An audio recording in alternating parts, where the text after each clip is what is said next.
Olá, estudantes, tudo bem com vocês? Espero que todos estejam bem. Sou Maicon Morales e vamos para mais uma aula, uma videoaula sobre história, conteúdos do nono ano.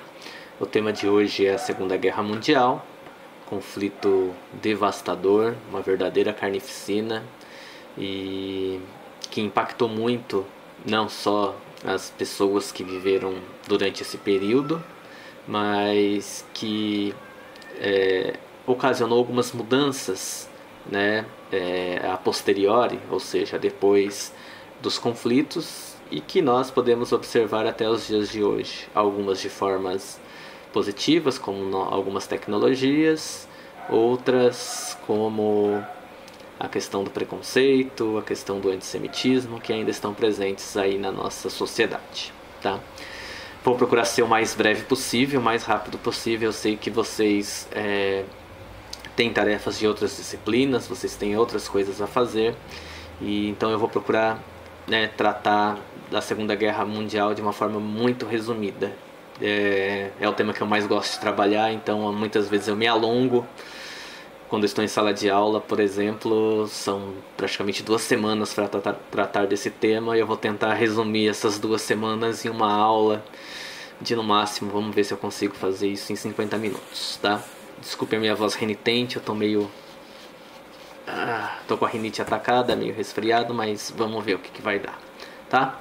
Então, para começar, a gente precisa saber dos antecedentes da Segunda Guerra Mundial, né? Como tudo, né, que a gente trabalha aqui, a gente sabe que tem os seus antecedentes, os seus fatos motivadores, geradores, e a Segunda Guerra Mundial, ela não é diferente, tá? Então, vamos lá. Eu destaquei... Bom, essa charge a gente vai trabalhar no Google Meet, né, no plantão de dúvidas. Vamos discutir essas questões, vamos às causas. Então, eu destaquei 3 causas que eu acredito que levaram o mundo a entrar em conflito novamente. Começando com a Europa e depois alguns países europeus arrastando os demais países consequentemente. Então, primeira coisa é o revanchismo alemão, por conta do Tratado de Versalhes. Eu não preciso me alongar em relação ao Tratado de Versalhes, porque vocês já tiveram uma aula sobre a Primeira Guerra Mundial que fala sobre isso, né? Vai falar sobre o Tratado de Versalhes. Mas só para resumir, o Tratado de Versalhes, ele vai culpabilizar, responsabilizar a Alemanha pelo início da Segunda Guerra Mundial. Então ela vai ser punida com uma série de cláusulas, vai perder colônias, territórios na Europa, pagar indenização, não vai poder se militarizar, vai ter um número reduzido de soldados, enfim, tá? Então, quando Adolf Hitler ele assume o poder da Alemanha, né, que é a ascensão dos regimes totalitários, que é o segundo ponto que eu quero tratar, ele vai descumprir uma série de cláusulas do Tratado de Versalhes, né? E muitos alemães não vão engolir a derrota da Alemanha para a França e para a Grã-Bretanha, tá? Então, segundo ponto, como eu já me adiantei, é a ascensão dos regimes totalitários, principalmente do nazismo e fascismo, nazismo na Alemanha, fascismo na Itália, tá? Nós temos o stalinismo como um regime totalitário, mas ele não é o causador da Segunda Guerra Mundial, tá? Então, diante desses regimes totalitários, as liberdades individuais, a democracia liberal, elas estavam ameaçadas diante, né, do autoritarismo, totalitarismo. E eu digo isso porque eles fizeram uma série de, vamos dizer assim, fãs, né? Não é a palavra apropriada, mas muitos outros países vão seguir essa tendência na Europa de totalitarismo e pelo menos autoritarismo, tá? E aí, para culminar como uma causa principal, né, ou causas principais, a crise econômica de 29, né? A crise econômica de 29, ela acontece nos Estados Unidos e ela vai se disseminar, vai se espalhar, né, como um verdadeiro efeito dominó, destruindo todas as economias capitalistas. Isso impactou demais, principalmente a economia alemã, que estava num processo de reconstrução, né, e diante disso, já humilhada pelo Tratado de Versalhes, é que o partido nazista vai conseguir ascender ao poder, chegar ao poder, tá? Então, uma coisa vai levando a outra, né? Se vocês pegarem lá nossas primeiras aulas de Primeira Guerra Mundial até os regimes totalitários, vocês vão ver que tudo está entrelaçado. E agora, na Segunda Guerra Mundial, nós vamos dizer que é o produto final, né, de toda essa trama que vem acontecendo no período pós-guerra, né, de 1919 até 39. Tudo bem? Então, essas são as principais causas. Tem outras, claro, evidente, tem outras, mas a gente vai trabalhar só essas por enquanto, tá? Trouxe alguns mapas para vocês relembrarem algumas situações. Esse aqui, por exemplo, ele vai demonstrar a configuração, né, política da Europa, o Império Alemão, Império Austro-Húngaro, Império Russo, todos esses impérios praticamente foram destituídos, né, destruídos. A Alemanha, por exemplo, vai virar uma república, o Império Austro-Húngaro vai ser dividido em outros países, o Império Russo vai deixar de existir, vai se transformar numa república socialista, enfim. Tá? E é interessante que vocês observem esse mapa e o próximo para vocês verem o que aconteceu com a Alemanha. Tá? Então observem a Alemanha aqui e vamos olhá-la no próximo mapa. Olha só a questão da Alemanha aqui. Então, ela foi dividida em duas, né? Essa parte maior e a Prússia Oriental.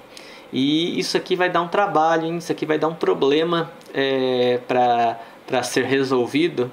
E eu posso dizer que isso aqui também motivou o início da Segunda Guerra Mundial, tá? Então, essa é a situação da Alemanha, né? Pós 1919, aqui que tinha o Império Austro-Húngaro já foi dividido, Áustria, Hungria, Tchecoslováquia, aqui a Iugoslávia, e aqui Império Russo virou União das Repúblicas Socialistas Soviéticas, tá? Então, para vocês verem que teve uma nova reconfiguração. E isso também acaba trazendo algumas problemáticas para se resolver no período. Esse mapa aqui ele vai mostrar a questão econômica, né? Depois da crise econômica de 29, quanto mais escuro são os países que mais tiveram problemas com a crise econômica de 29. Então a gente pode observar que a Alemanha, né, Noruega, Dinamarca tiveram sérios problemas. A França também teve problemas, Reino Unido, praticamente todas as economias capitalistas tiveram problemas nesse período, mas a Alemanha sentiu um impacto muito maior. E, como consequência disso, a gente pode dizer que as ideias mais autoritárias, as ditaduras, né, foram surgindo aí como uma possível substituta, alguém que pudesse resolver os problemas da democracia liberal e que pudesse afastar qualquer eminência, qualquer situação de comunismo ou socialismo aqui na Europa, né? Porque havia esse grande medo por conta do que aconteceu na Rússia em 1917. Tudo bem? Sigamos em frente. Diante do início da Segunda Guerra Mundial, na verdade um pouco antes da Segunda Guerra Mundial, alguns países tinham essas pretensões totalitárias e imperialistas, ou seja, tinham tendências de anexar outros territórios. E nesse contexto vai surgir um grupo chamado Eixo, né? O Eixo Tóquio, Roma e Berlim, que são as capitais, respectivamente, de Japão, Itália e Alemanha. Esses três países, eles têm pretensões, ideias imperialistas, né, de dominação de outros povos para conceber os seus projetos de desenvolvimento, tá bom? Então, eu vou falar rapidamente sobre cada um deles, né, quais eram as intenções deles, e eles vão se unir formando esse eixo que vão dar muito trabalho para outros países. Então vamos lá, começando com o Japão. O Japão vai se tornar uma grande potência asiática já no início do século XX, né, uma potência industrial, econômica. Só que o Japão ele tinha algumas limitações, né? Se a gente olhar o mapa, Japão uma ilha, cadê meu mouse? Tá aqui. Japão uma ilha né, com poucos recursos e que para desenvolver todo o seu poderio econômico, industrial, tecnológico, militar, precisava de outros territórios. Então, o Japão ele vai começar esse processo de expansão territorial, dominando a Coreia e também parte da China. E tinha como pretensões algumas ilhas no Oceano Pacífico, né? E isso ia trazer algumas dores de cabeça para os Estados Unidos. Mas até nesse momento os Estados Unidos estão de boa na deles, não estão interferindo em nada, não estão se metendo em toda essa confusão que está acontecendo na Europa e parte da Ásia. Tá certo? Então, o Japão tinha, né, para desenvolver seu projeto de potência industrial e econômica, tinha que dominar outros territórios, com minérios, petróleos, outras fontes de energia, mercados consumidores, enfim. Outro mapa que mostra, né, a questão essa parte em verde aqui, a Manchúria, né, que era de interesse da União Soviética, da antiga Rússia Imperial também, né, e também do Japão, só que esse território pertence à China, tá? Então vamos lá. Isso aqui a gente discute num outro momento, a Revolução Chinesa, o imperialismo italiano. A Itália, né, fascista de Mussolini, ela também tinha algumas pretensões imperialistas. Porém, a sua área de atuação, né, de anexação, ela vai se dar no continente africano, principalmente no norte com a Líbia e parte nordeste da África com a Etiópia, tá? Etiópia, é isso. E também havia algum sentimento de revanche, né, em relação à França e à Inglaterra, assim como a Alemanha. Então a Itália, mesmo lutando do lado desses dois países, lá na Primeira Guerra Mundial, depois que terminou, ela se sentiu traída. Então ela se sente traída diante dos tratados e ela vai migrar para o lado da Alemanha nazista, tá? Então, aqui as áreas de atuação da Itália: norte da África, nordeste da África e algumas regiões aqui próxima à Grécia, alguma questão aqui na Ásia também, mas num primeiro momento a ideia de Mussolini e dos fascistas italianos era a dominação, né, do norte da África, dominar o Mediterrâneo, né, que é um mar muito importante na Europa. E é isso, vamos lá. A Alemanha não vai se diferenciar do Japão nem da Itália, muito pelo contrário, né? Vamos dizer que ela é o sustentáculo, né? Ela que sustenta essas ideias imperialistas, e os alemães nazistas vão começar a mostrar as suas garras também. Então, a partir de 35, né, Hitler já com plenos poderes, né, já se tornou Führer, né, porque o presidente Hindenburg acabou morrendo.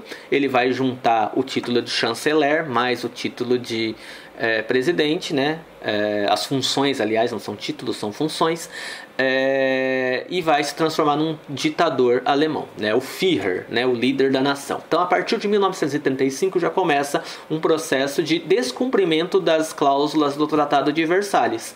Então, ele vai começar a militarizar algumas regiões, né, ele vai investir em novas tecnologias bélicas, vai aumentar o contingente de soldados, vai deixar de pagar indenizações, ele vai fazer uma aliança com o Benito Mussolini, líder da Itália, né? E com o passar do tempo, a Alemanha ela vai demonstrar todo o seu poderio para o mundo, usando a Guerra Civil Espanhola como uma grande vitrine. Então, a Guerra Civil Espanhola, que aconteceu de 36 a 39, é ali que os italianos e os alemães nazistas vão demonstrar todo o poderio que eles vieram construindo ao longo do tempo, tá? Então, questão aérea, questão de contingente militar, de novas tecnologias, enfim, tá?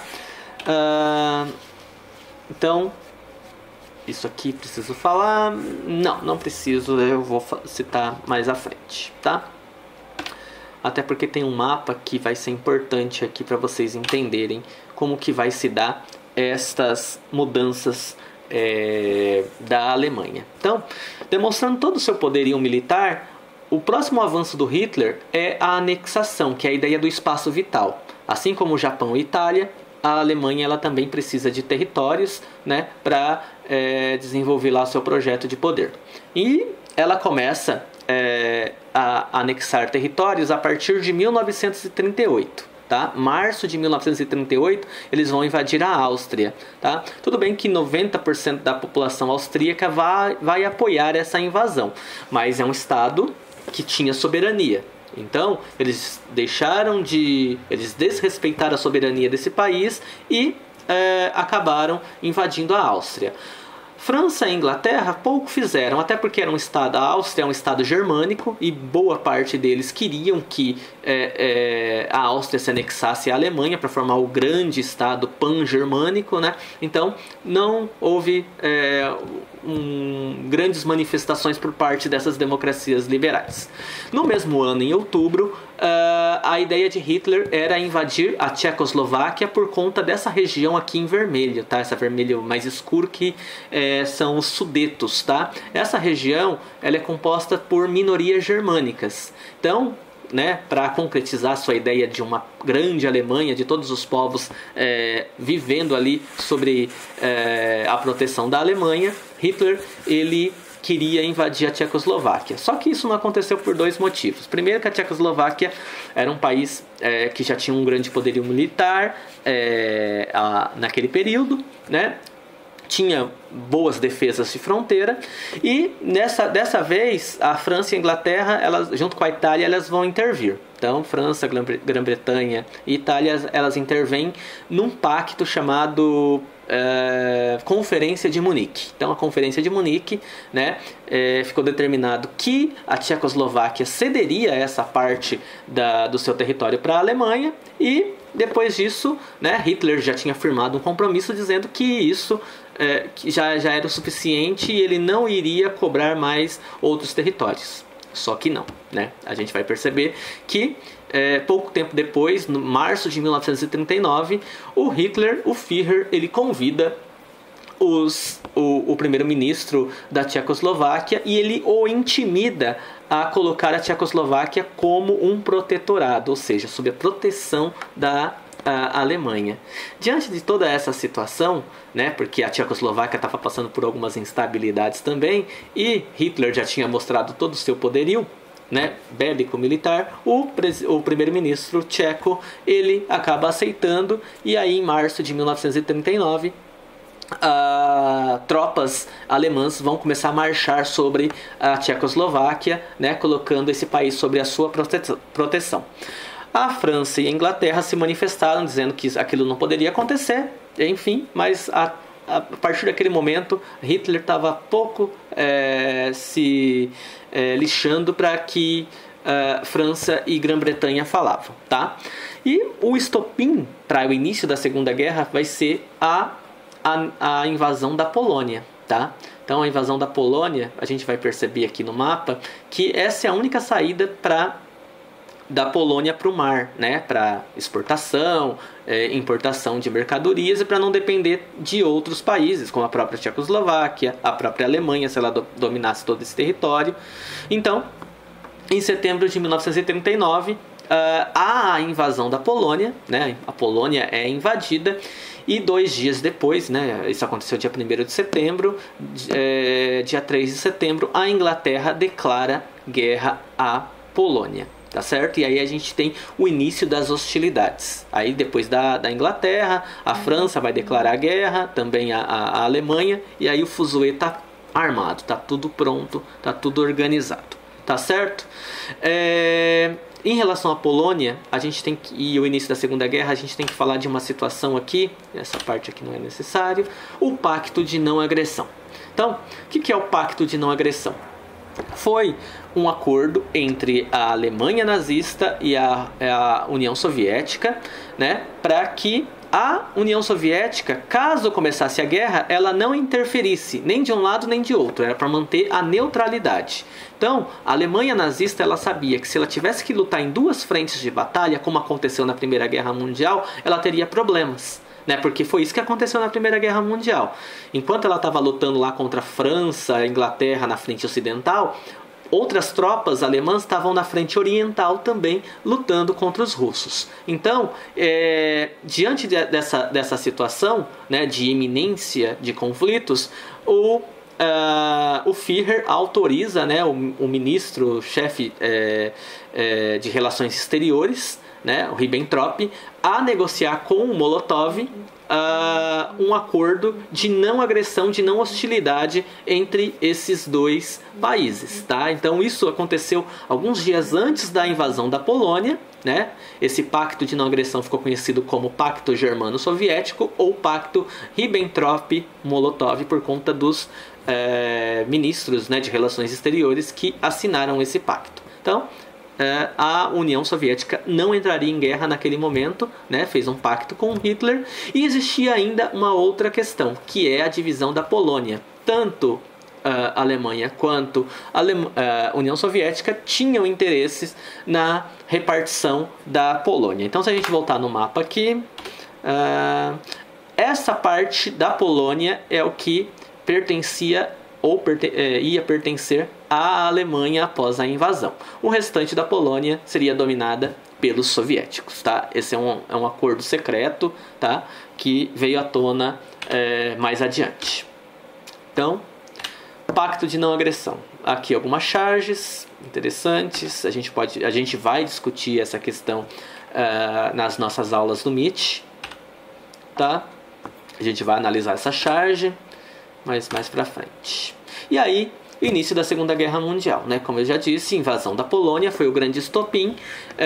Dia 3 de setembro, a Alemanha, a Inglaterra, aliás, declara guerra à Alemanha, e em seguida a França, e assim sucessivamente. Só que os conflitos eles vão começar com mais ênfase a partir de 1940. Nesse período, né, interim, a gente vai ter ali a mobilização das tropas, nós teremos os preparos, convocação de soldados, enfim, as estratégias para que os conflitos pudessem vir com mais ímpeto, com mais ênfase, tá?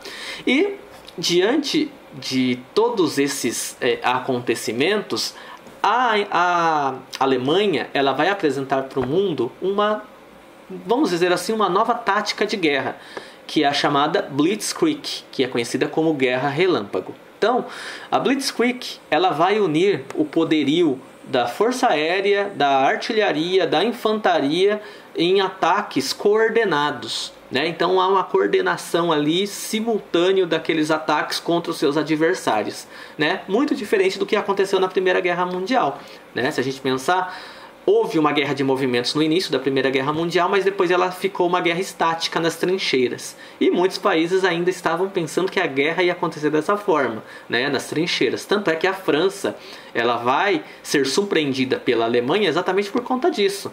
Ela vai investir em tecnologia, mas as suas táticas de guerra ainda eram uma tática um pouco defensiva, muito defensiva, né? Já a Alemanha não, totalmente foi para cima, foi pro ataque, e isso surpreendeu muitos países, tá? Mostrar algumas imagens aqui. Na verdade, aqui uma pequena explicação do que é a Guerra Relâmpago, né? Entre 9 de abril e 14 de junho de 1940, para vocês verem o impacto dessa tática, né? A Alemanha ela invadiu e conquistou Dinamarca, Noruega, Holanda, Bélgica e França. A França, que era um grande país, né, um exército muito poderoso, foi surpreendido por essas táticas de guerra, tá? Então, uma explicação um pouco razoável, tá? Nada muito conceitual, mas só para a gente entender o que é a Guerra Relâmpago. Começa com um ataque aéreo, né, bombardeando as cidades, principais indústrias, setores militares. Em seguida, um ataque coordenado de tanques, e vem artilharia e infantaria para ocupar todo o território, tá certo? Então, Blitzkrieg, algumas imagens, né? Esses aqui são os GIFs animados para a gente entender, são imagens da Segunda Guerra Mundial. Esse aqui é um avião alemão, é o Stuka, né? É muito barulhento, e era o terror dos soldados que estavam na terra, tá? Em solo. Então, ataques coordenados. Aqui a gente pode ver um esquadrão, né, preparados, ou já tinham despejado toneladas de de bombas sobre as cidades, né, inimigas. Aqui é um bombardeio, né, lançando bombas, só pode ser isso. E em seguida a gente já tem, né, a artilharia, né, com os panzers, né, vamos chamar assim de tropa de elite da Alemanha, né, os panzers, né, os tanques eram muito importantes devido ao seu poderio, e eles vão ser utilizados não só como defesa da infantaria, mas como linha de frente mesmo. Eles vão para o arrebento ali nas guerras, nos conflitos. Esse aqui vai demonstrar um pouquinho o que foi a evolução dos tanques. Claro que esse é um tanque, não é alemão, ele é norte-americano, então ele vai mostrar aí, achei interessante mostrar para vocês a evolução dos tanques, né? Bacana. Outra fotografia da época, da Blitzkrieg. Logo em seguida vem a infantaria. Artilharia também. Antiaérea. Mais infantaria. Artilharia. E aí, só para vocês terem uma noção de como foi. Isso aqui eu posso explicar na sexta-feira para a gente ganhar tempo, tá? Vamos lá. A invasão da Alemanha.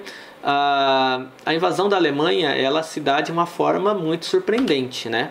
Eles vão usar Blitzkrieg e, como eu já tinha falado anteriormente, em praticamente 1 mês e meio, 1 mês e 15 dias, eles conseguem dominar todo esse território. Bélgica, Holanda, Dinamarca, Noruega e a própria França, tá? Aqui essa foto ela é muito emblemática, né? Ela tem uma simbologia muito grande porque é Hitler em Paris, né? Capital da poderosa França. Então, depois que a França capitulou, que ela teve que assinar um armistício, um acordo de paz, Hitler fez questão de visitar a capital francesa, né, para demonstrar para o mundo todo o seu poderio. Então essa foto não é simplesmente para ele mostrar, estou aqui diante da Torre Eiffel, né, fazendo um rolezinho com meus parceiros. Não. Isso aqui tem uma simbologia muito grande, né? Tá mostrando para o mundo que a Alemanha ela volta a ser poderosa novamente e que ela não estava brincadeira, né? Tanto é que, deixa eu ver, eu tenho um mapa aqui. Bom, deixa pra lá. O que eu quero dizer para vocês é que praticamente nesse período a Alemanha ela já tinha dominado praticamente quase toda a Europa. Os países que ela não tinha dominado ou estavam sob a condição de aliados, como a Itália, ou de neutros, como a Espanha e até mesmo Portugal. Então esses países estavam numa condição de neutralidade, tá? Desculpem. Porém, para a Alemanha conseguir dominar toda a Europa, ela precisava derrotar a Inglaterra. E a Inglaterra vai ser uma grande pedra no sapato, né, dos alemães. Por que que a Blitzkrieg ela não foi tão eficiente com a Alemanha, com a Inglaterra, aliás? Então, só para vocês notarem, esse é um mapa europeu, tá? E onde está a Inglaterra? A Inglaterra faz parte do Reino Unido da Grã-Bretanha, tá?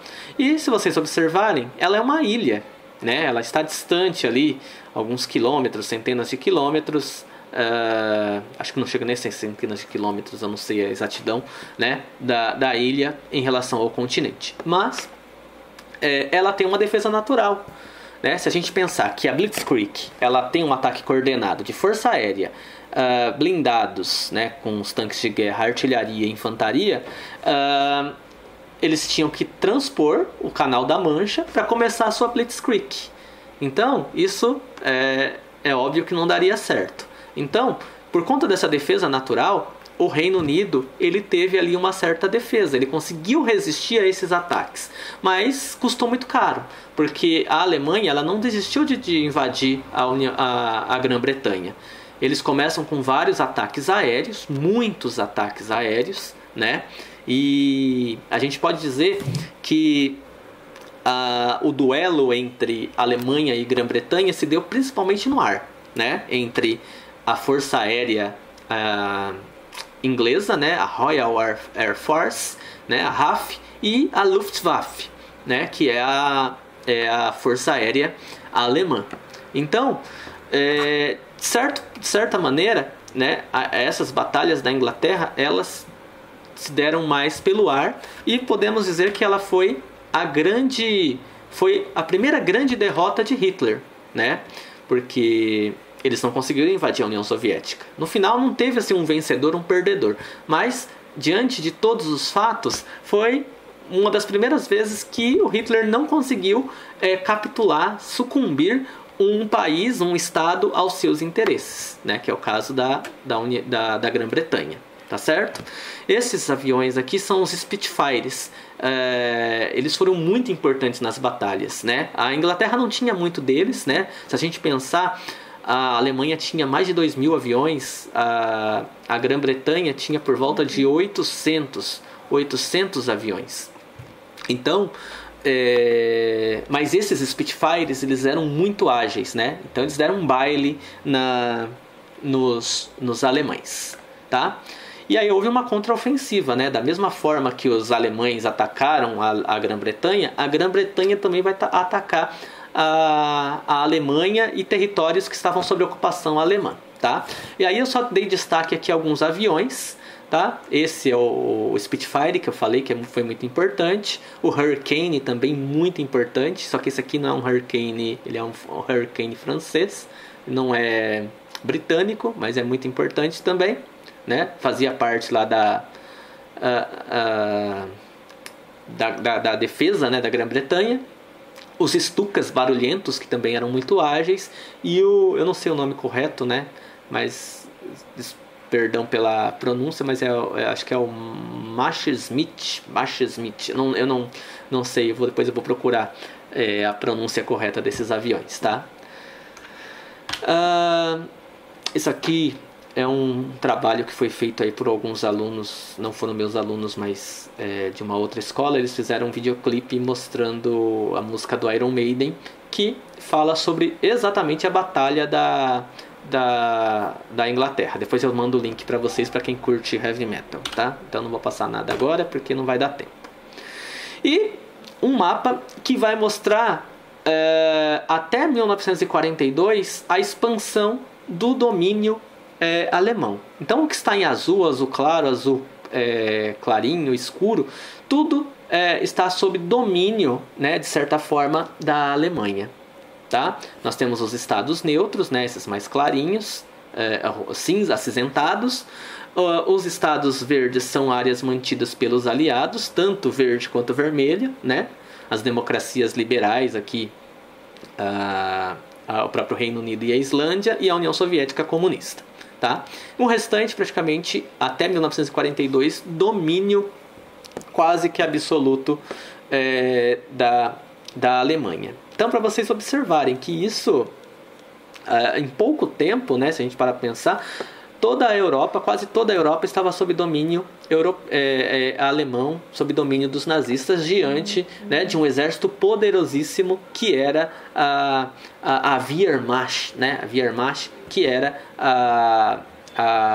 as forças, o exército alemão, tá?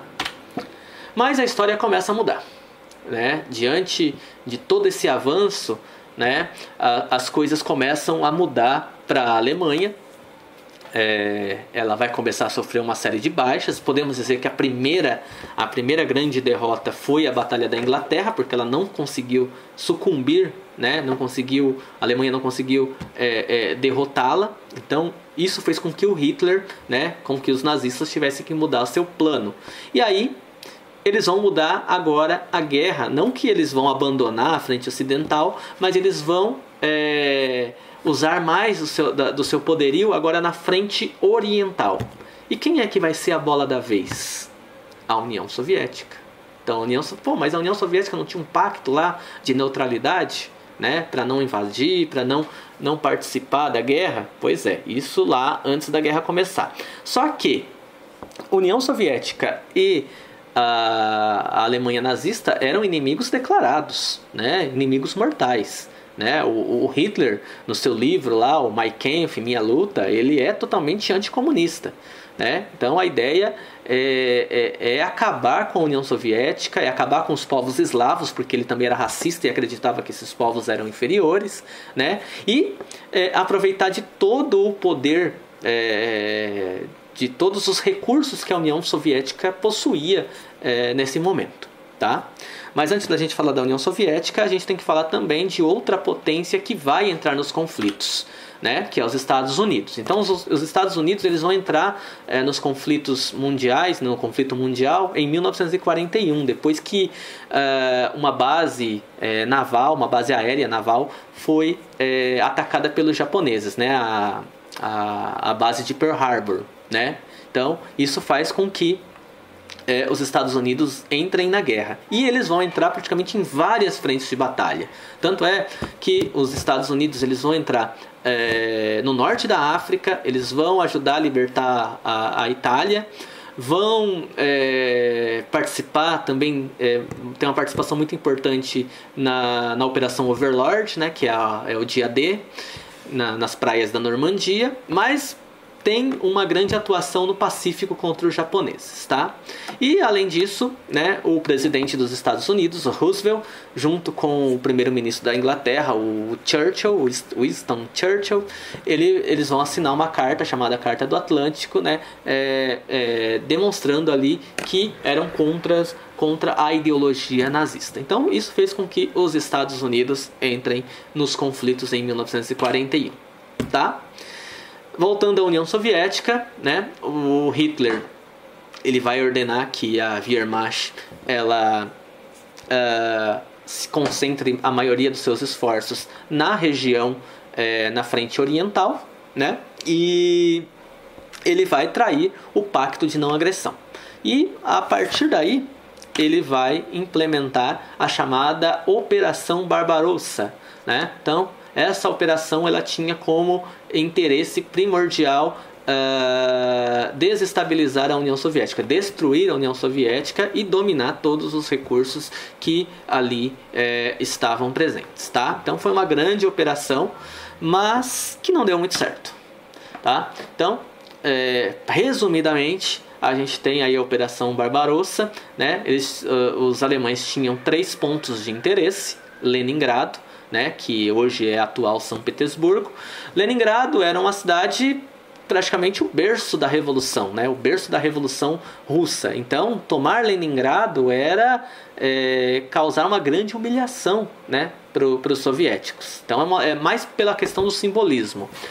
Dominar Moscou, que à época e até hoje é a capital, né, a capital da Rússia, capital da União Soviética na época, e a Stalingrado. Stalingrado, além, né, de ser uma cidade, o nome é uma homenagem ao Stalin, né, era uma grande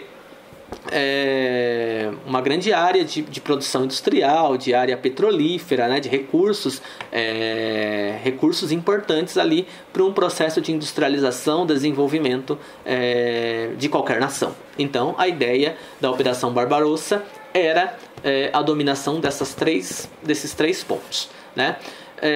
Chegaram muito próximos de Moscou. Moscou estava a praticamente poucos quilômetros dos exércitos nazistas.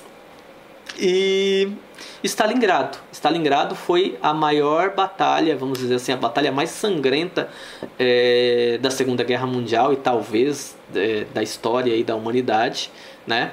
Foi a partir da Batalha de Stalingrado que as coisas começam também a mudar para os alemães, né? Eles vão sofrer ali uma derrota que vai doer muito, né?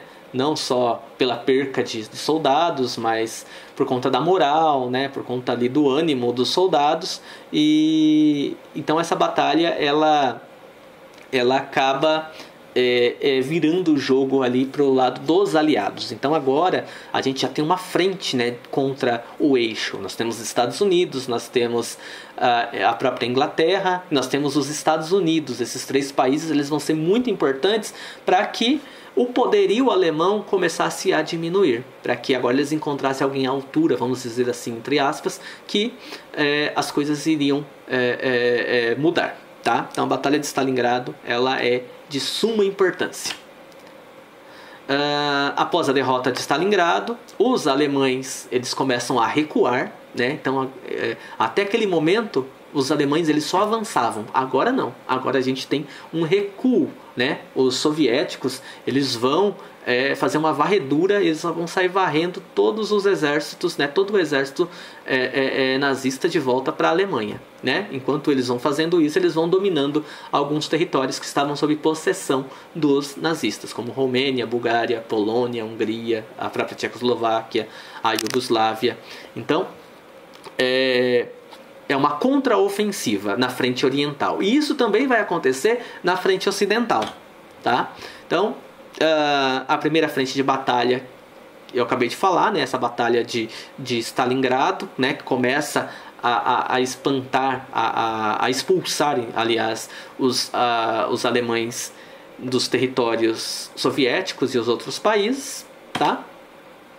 Nós temos a segunda frente de batalha, que é também a libertação da Itália. Então a Itália ela vai ser liberta também dos fascistas. E interessante que em território italiano é que entra a presença dos brasileiros. Depois eu vou falar da participação do Brasil aí na Segunda Guerra Mundial. Tá? A Itália ela vai se enfraquecer, né? O Mussolini ele é obrigado a renunciar. E em 1945 o Mussolini ele foi capturado, né, por os paramilitares, né, italianos, e a partir daí ele foi assassinado e foi exposto aí nessa fotografia. Então aqui nós temos a sua amante, né, eu não me lembro o nome dela agora, o Mussolini e outros fascistas, né, ficaram aí de pendurados à mostra para ver o que acontece com o fascista. E outra operação muito importante na frente ocidental é a Operação Overlord, né, que ficou conhecida como o Dia D. Essa operação ela tinha como objetivo principal libertar a França. Então eles vão fazer isso nas praias da Normandia, libertar a França dos domínios nazistas. Tem um filme muito interessante, O Resgate do Soldado Ryan. Inclusive essas cenas aqui desses GIFs são do filme. É muito interessante, assistam se puder. Tá? Então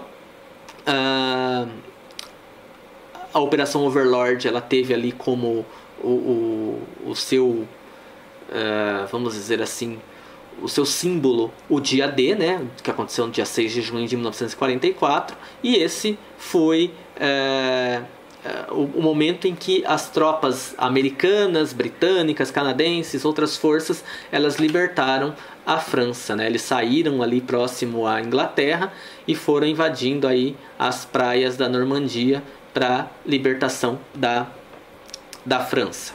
Ou seja, tudo aquilo que o Hitler não queria estava acontecendo. Lutar em duas frentes de batalha. E agora estava acontecendo uma varredura, né, de ambos os lados.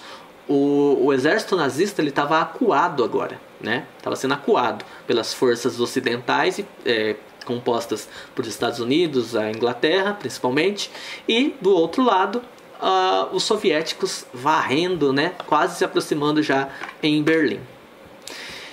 A partir daí, a Alemanha ela foi se enfraquecendo. Nós vamos ter uma batalha chamada Batalha de Berlim, também muito importante, ela é decisiva, e a partir daí a gente tem a Alemanha derrotada, né? O fim do Terceiro Reich, né?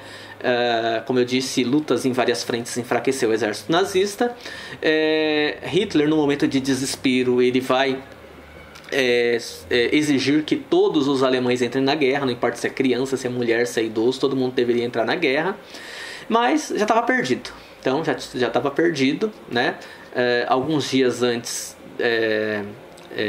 no mês de abril, aliás, o Mussolini já tinha morrido, né? Tinha sido assassinado lá pelos paramilitares. E no dia 30 de abril de 1945, o Hitler, junto com a sua amante Eva Braun, eles se suicidam, tá? No seu bunker. E poucos dias depois, no dia 8 de abril, os alemães assinam a sua rendição, né? A rendição incondicional. Acabou a guerra. Só que não. A guerra vai acabar na Europa. Então, junto, os soviéticos, os norte-americanos, os britânicos, eles conseguem derrotar a Alemanha nazista e a Itália fascista. Porém, a guerra ela ainda vai continuar no Pacífico, porque o Japão ele vai resistir ainda. Então vai demorar alguns meses ainda a guerra no Pacífico. Eu vou falar dela daqui a pouco, tá? Essa foto emblemática dos soviéticos dominando, né? Colocando a bandeira soviética no hashtag, que é o parlamento alemão. E agora sim, Brasil na Segunda Guerra Mundial, né? Falar um pouquinho do nosso país, que não fez feio, né? Muitos falam que o brasileiro não serve para nada, que o Brasil só passa vergonha. Em alguns momentos a gente passa muita vergonha, né? Ultimamente a gente está passando muita vergonha, mas enfim. Durante a Segunda Guerra Mundial, os brasileiros não passaram vergonha, muito pelo contrário, né? O Brasil teve uma participação muito importante na libertação da Itália, tá? O Brasil ele vai entrar na guerra e vai fazer bonito, né? Esse era o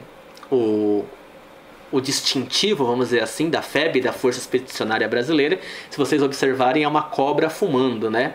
E todo mundo já ouviu aquele ditado, né? A cobra vai fumar. Isso é em relação à Segunda Guerra Mundial, né? Quando começa a Segunda Guerra Mundial, quando há as hostilidades, alguns diziam que era mais fácil uma cobra fumar do que o Brasil enviar tropas para lutar na Itália, na Europa, aliás, né?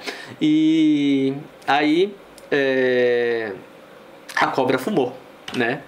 A gente pode ver aqui, claro que isso aqui é um meme, né?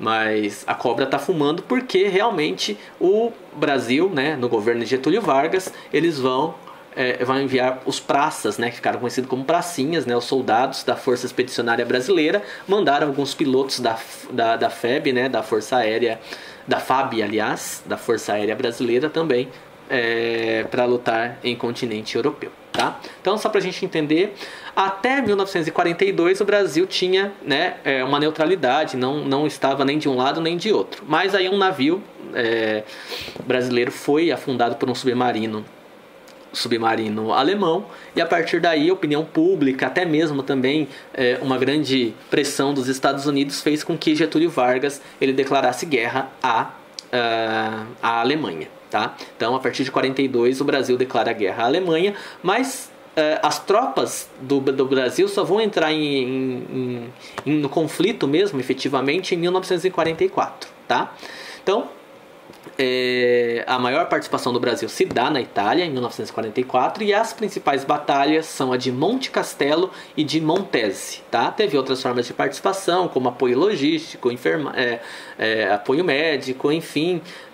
O Brasil permitiu que se construísse uma desculpem, não sei se isso é verossímil, mas não sei se permitiu realmente uma construção de uma base, ou se simplesmente os norte-americanos podiam pousar aqui no Nordeste brasileiro para abastecimento, depois seguir em frente para a Europa. Depois eu vou, no plantão de dúvidas, eu esclareço isso, né? Isso já está me fugindo um pouquinho. Mas enfim, então essa é a participação do Brasil na Segunda Guerra. Uma banda, depois eu falo da banda, vamos lá. Durante as batalhas que os militares brasileiros participaram na Segunda Guerra Mundial, cerca de 14 mil soldados alemães se renderam aos brasileiros. Então, muitos soldados alemães, muitos soldados italianos, eles se renderam, né, aos soldados brasileiros e também aos soldados americanos. Então, foi uma coalizão ali do Brasil com os Estados Unidos para a libertação da Itália. Aqui algumas fotografias, né? Essa aqui é uma propaganda, né, do Brasil na guerra, já em 43. Um mapa, né, que demonstra ali onde foi a atuação, né, dos brasileiros, um roteiro, né, da FAB. E agora sim, a banda tem uma banda sueca, né, da Suécia, chamada Sabaton, que eles fizeram uma música extraordinária para homenagear 3 soldados brasileiros, né? E o nome dessa música é chamada Smoking Snakes, que significa cobras fumantes, né? Depois, num momento oportuno, eu vou deixar até o link para vocês pesquisarem, mas depois vocês procurem aí Smoking Snakes, do Seibaton, que é uma homenagem a 3 soldados brasileiros que estavam, mesmo em menor número, eles não se renderam a uma guarnição alemã. E aí houve, né, as hostilidades, as trocas de tiro, eles foram mortos, mas mesmo assim os alemães, eles reconheceram o ato de heroísmo, a bravura dos soldados, e fizeram lá uma inscrição na Itália. Aqui, né, eles sepultaram os brasileiros, colocaram ali, aqui jaz os 3 heróis brasileiros, uma coisa assim. E aí a banda, né, sueca fez uma música em homenagem a eles, muito legal. Tá? Aqui tem os heróis, né? São eles os 3 bravos soldados brasileiros. Algumas imagens da campanha na Itália. Uma propaganda entre Estados Unidos e o Brasil. E a guerra continua no Pacífico, né? Como eu disse, a guerra termina lá em 8 de maio de 45 na Europa, mas o Japão ele vai resistir bravamente, né, contra os japoneses, contra os americanos, aliás. E eles vão usar uma série de estratégias, inclusive, né, os pilotos suicidas, que eram os kamikazes. Eles pegavam os pilotos, eles jogavam seus aviões contra os seus inimigos. Aqui tem um GIF que mostra exatamente como né, como se dava esses ataques. Porém, né, com o passar do tempo, já tanto Estados Unidos quanto o Japão desgastados, né, por conta de uma guerra tão longa, os Estados Unidos já tinham desenvolvido a tecnologia da bomba atômica. E eles vão lançar 2 bombas atômicas sobre território japonês. Então a primeira em 6 de agosto de 45 em Hiroshima, 3 dias depois, 9 de agosto de 45 em Nagasaki.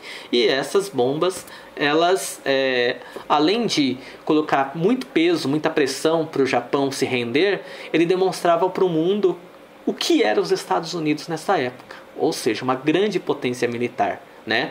Porque não era simplesmente para acabar com a guerra, era para demonstrar todo o seu poderio militar, né, diante dos seus possíveis eventuais inimigos, e até mesmo mostrar ali para a União Soviética que, né, tinha um inimigo à altura, né? Isso é um tema mais para frente, para a Guerra Fria, mas de extrema importância, tá?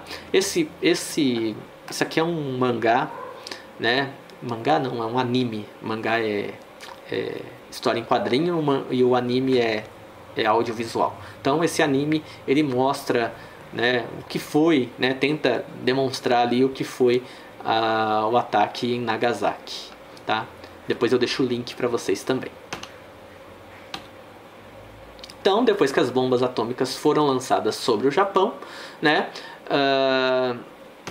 o Japão, ele declara, ele vai se render, né, sua rendição incondicional. Ele assina sua rendição incondicional. Aqui, se não me engano, é Hiroshima. Aqui é como atua uma bomba atômica.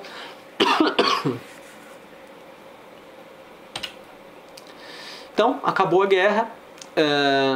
Nós temos, então, após, né, a rendição do Japão, da Alemanha, da Itália, né, o julgamento que vai se dar na cidade de Nuremberg, né, o Tribunal de Nuremberg que vai julgar, né, todos os crimes de guerra, principalmente dos alemães. Então, aconteceu em 20 de novembro de 1945, 22 líderes nazistas foram condenados por crimes de guerra e contra a humanidade. Alguns foram condenados à prisão, outros condenados à morte, né? E se constatou que o pior crime cometido pelos nazistas foi o Holocausto, que é o extermínio de judeus.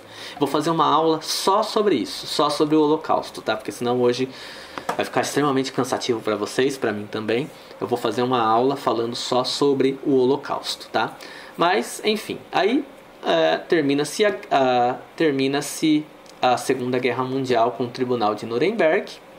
Depois, nós vamos ter a criação da ONU, né, a Organização das Nações Unidas, e o mundo bipolar, né, dividido entre os países socialistas e países capitalistas, originando a Guerra Fria. Mas isso é tema para as próximas aulas. Tá certo? Isso aqui é sobre Guerra Fria, então não preciso falar. Isso aqui tem algumas inconsistências, eu preciso acertar isso aqui, tá? E um resuminho básico aí para o que vocês precisam saber sobre a Segunda Guerra Mundial, né? Os países que formaram o eixo, principalmente Itália, Alemanha e Japão. Os outros foram praticamente obrigados, vamos dizer assim, né? Os países que formaram os aliados, Estados Unidos, Inglaterra, França, China, União Soviética e Brasil e outros mais, né? Só coloquei esses. Países que entraram no conflito 72. E depois vocês dão um pause aí no vídeo, vocês podem anotar essas informações. É importante então que depois desse vídeo vocês façam um resuminho, tá? Façam um resumo no caderno de vocês sobre tudo isso aqui que a gente tratou. E isso aqui não é importante. Tudo o que a gente discutiu, né? Que a gente discutiu aqui, que eu expus para vocês nesse vídeo. E isso vai ser a tarefa de vocês para colocar no Classroom, tá? Depois que vocês assistirem o vídeo ou durante a reprodução desta videoaula, vocês já vão fazendo as anotações de vocês em parágrafo, em tópico, em mapa mental, não importa como vocês vão fazer. Eu quero só a devolutiva de vocês lá no Classroom, e quem não está no Classroom, que está recebendo as atividades lá pela escola, que fotografem, enfim, que mandem por e-mail, enfim. De qualquer forma, eu quero uma devolutiva de vocês, tá bom? Então, foram 55 minutos de aula, né? Eu consegui, superei, acredito que tenha superado lá as expectativas, né? Porque eu trabalho isso em 2 semanas, foram só 55 minutos, espero que não fique cansativo para vocês. E que vocês façam bom uso desse material, tá? Não se esqueçam que tudo isso que a gente trabalhou hoje tem a ver com a história da Anne Frank, né? A Anne Frank, ela viveu nesse período da Segunda Guerra Mundial, ela foi perseguida por ser judia, né? Houve o Holocausto, então isso aqui vai ajudar bastante também na produção lá de vocês, tá certo? Um grande abraço para todos, espero que todos fiquem bem, com saúde. E até a próxima aula. Não se esqueçam, a gente tem plantão de dúvidas também lá no Google Meet. Eu deixo um recadinho para vocês lá, deixo um recadinho no mural para a gente marcar. Um abraço, um beijo para todos e até a próxima.